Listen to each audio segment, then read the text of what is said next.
All right, so I got 3 forehand tips real quickly. If you've watched my previous video and you've got your disc to quit wobbling, you can start incorporating these. Tip 1 is we're gonna talk about our lower half of our body. When you're on your run up, what I do is I'll incorporate this little hop. At the same time my left leg comes up, my right leg's going down. So it's like a little hop, kind of like a crow hop, kind of. Depends on how far I want to go. Sometimes I'll just walk up and I'll almost pick my leg up like I'm gonna swing a baseball bat, and then I drive forward. But you want your plant foot pointing in the direction that you're gonna throw. What that does is if you're coming in, this foot usually is turned pretty sideways. But when I'm coming in, when I'm planting, if this foot is closed off, it's really hard to get your hips around. So you want to point your foot in the direction that you're throwing. That opens up your hips, that really allows you to engage your hips better and get a better follow through and more power too. Second thing, my right leg, I'm pushing off of it, I'm driving off of it. When I'm here, I'm here at this point, when I'm planting, I am really, my right leg, if you look at some of my form, I'll see if I can I'll put a slow-mo up.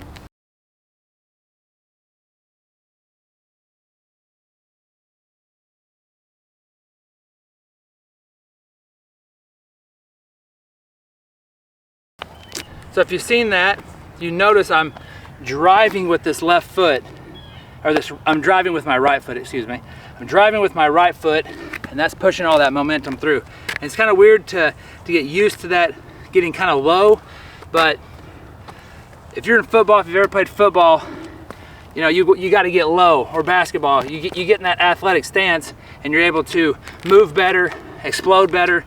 So I feel like this just kind of makes sense to be low and powerful.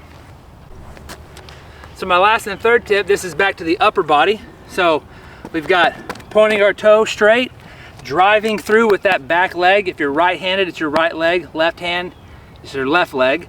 You're driving through, something my off arm does. We're talking about the off arm. When I'm throwing, my off arm is really pulling back to really help my hips and everything swing through, okay? So when I'm coming through, it's about timing. It's all about timing.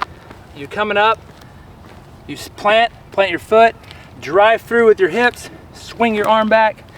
And when I say lead with your elbow should be coming in to your hip. Your hip should be first, elbow, and then your wrist. But I don't want you to hurt yourself. I don't want you trying to like really pull the disc through with your elbow. That's not what I'm meaning. The elbow should lead in front of the wrist. So you gotta be careful with that and don't hurt yourself. So hopefully these 3 tips help you out. If you haven't watched my previous video with my forehand, that's how to have a clean release and no wobble. Once you get that under wraps, you should be able to incorporate some of these moves that is definitely gonna help you create more power into your throw. And like always, if you haven't subscribed, please subscribe. I love all the returning viewers. Thank you guys for watching. Till I catch you in the next one, go in peace and be blessed.